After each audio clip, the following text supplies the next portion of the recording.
നമസ്കാരം.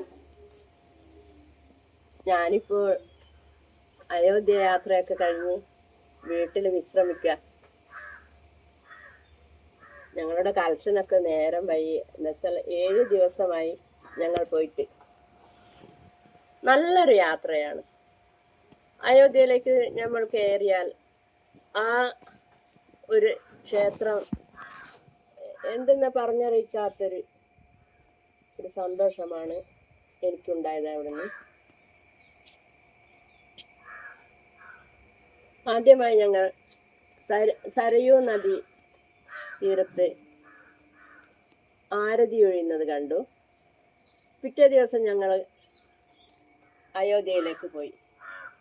അവിടെ നമ്മൾ കയറിയാൽ മൊബൈലൊന്നും ഉപയോഗിക്കാൻ സമ്മതിക്കില്ല. അതുകൊണ്ട് ഒരു ചിത്രവും നിങ്ങൾക്ക് ഇട്ടുതരാൻ സാധ്യമല്ല. അത് കഴിഞ്ഞ് ഞങ്ങൾ ഹനുമാൻ ഘട്ടിലേക്ക് പോയി. 43 പേരെയും കൊണ്ട് ഈ യാത്ര ഭയങ്കര വിഷമമാണ്. അതൊക്കെ കൊണ്ടുപോയ ആൾക്കാരെ ഞാൻ നമിക്കുന്നു. കാരണം അവരൊക്കെ ഉള്ളത് കൊണ്ടാണ് ഞങ്ങൾക്ക് ഈ യാത്രയൊക്കെ പോകാൻ കഴിഞ്ഞത്. നമ്മുടെ കയ്യിൽ പൈസ ഉണ്ടെങ്കിലും അതിനെ നമ്മളെ കൊണ്ടുപോകുന്ന ആൾക്കാരില്ലേ പോയില്ലേ, അതിലെനിക്ക് ഭയങ്കര സന്തോഷമാണ്. പിന്നീട് ഞങ്ങൾ പോയത് ദശരഥ മഹാരാജാവിൻ്റെ വീട്ടിലേക്കാണ്. ആ പണ്ടത്തെ വീടിൻ്റെ ഇതൊന്നുമല്ല ഇപ്പോൾ ഉള്ളത്. ഇപ്പം പുതിയ ഇതായിട്ടാണുള്ളത്. അത്ര വലിയ ഇതായിട്ട് എനിക്ക് തോന്നിയില്ല.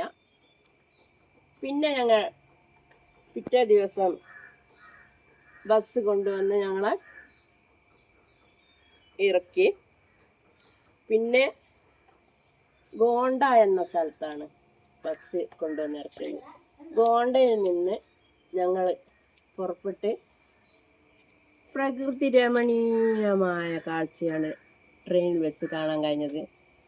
68 തുരങ്കത്തിൽ കൂടിയാണ് വണ്ടി പുറപ്പെട്ടത്. 68 തുരങ്കത്തിൽ കൂടി ഓരോ നിമിഷ നേരത്തും വണ്ടി ഇങ്ങനെ പോയിക്കൊണ്ടിരുന്നു. പിന്നെ ആ യാത്ര എന്ന് വെച്ചാൽ നദിയും മലയും തോടും പുഴയും എന്ന് പറയേണ്ട എല്ലാ ഇതും കാണാനായി എനിക്ക് ഭയങ്കര സന്തോഷമായി. അത്രയും എനിക്ക് ആ യാത്രയെ പറ്റി പറയാൻ സമയമുള്ളൂ.